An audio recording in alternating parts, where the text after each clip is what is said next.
wealthlift.com. Welcome to Lesson 1 of the Wealth Lift Beginning Stock Investing Series. What is stock investing? In this Wealth Lift video lesson, you will learn what are stocks and why do they matter?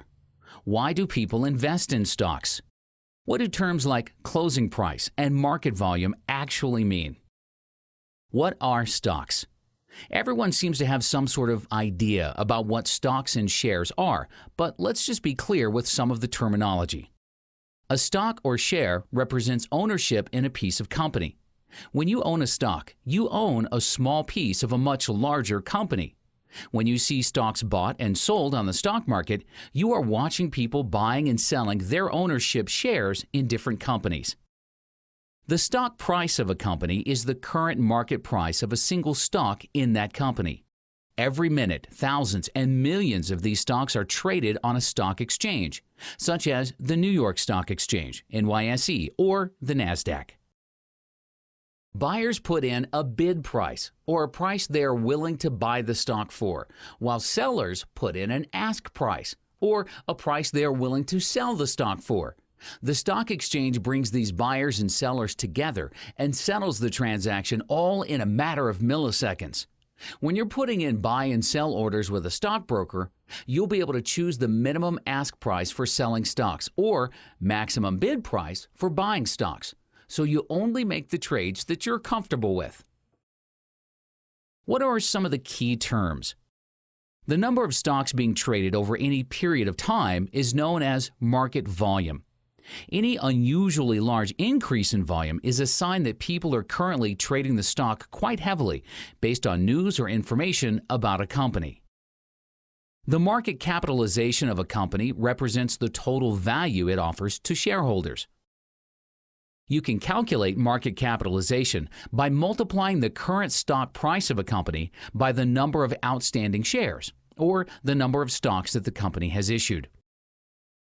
The market cap of a company tells you its size, and people invest in different sized companies based on their investing style.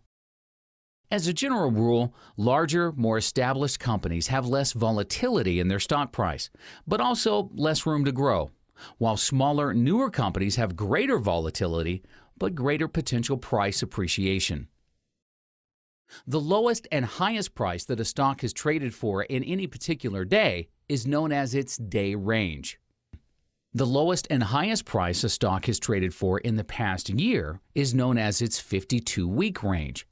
This range quickly gives you a picture of how much the stock price of a company has fluctuated in the past year. Why do people invest in stocks? So, why do people invest in the stock market? Obviously, just like buying and selling any good that fluctuates in price, you can make money as the price of a stock rises, creating capital gains and allowing you to build your wealth. What differentiates stocks from other kinds of assets, cash, gold, etc., is that companies generate earnings. Companies provide goods and services and therefore generate profits, which means they continuously create income. Other income-generating assets include real estate and bonds, which generate rent and interest respectively. These assets are contrasted with an asset like gold, which can maintain its real value over time and provide a safe haven against risks like inflation, but does not generate any income. Obviously, companies take on an amount of risk in generating their profits. Everything from guessing what consumers will want to buy, to natural disasters, to securing credit to finance their business. People who own stock in companies are therefore compensated for this risk in the form of much higher returns on their money, as compared to safer assets like savings and government bonds. This is known as the risk premium. Taking a look at the chart below, we see the returns on an investment of $10,000 between 1964 and 2010 in 4 different types of assets: stocks, treasury bonds, CD savings deposits, and gold. By 2010, an investment in stocks had turned into $714,925, as compared to $405,057 for gold, $220,619 for Treasury bonds, and just $172,537 for a CD savings account.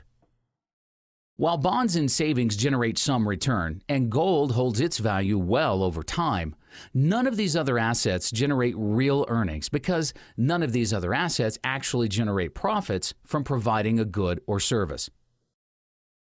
Looking at the chart, we can see that compared to these other assets, stocks are more volatile, with significant swings both up and down over a period of months and years. These short-term swings are the reason even experienced investors continue to hold some of their wealth in assets other than stocks, such as cash and gold, in order to preserve their wealth during times of stock volatility, in what is known as diversification. However, even with such swings, experienced investors know that this short-term volatility is rewarded handsomely with much higher long-term returns. In the long run, inflation, or the general rise in the price of things, means that savings accounts and other safe assets make you poorer relative to what you can actually buy. The significant real returns you can make through investing in stocks are the reasons stocks are a crucial ingredient in anyone's long-term financial portfolio. In the next Wealth Lift Beginning Stock Investing lesson, we look at different ways to invest in the stock market and how to go about choosing a stock investing strategy.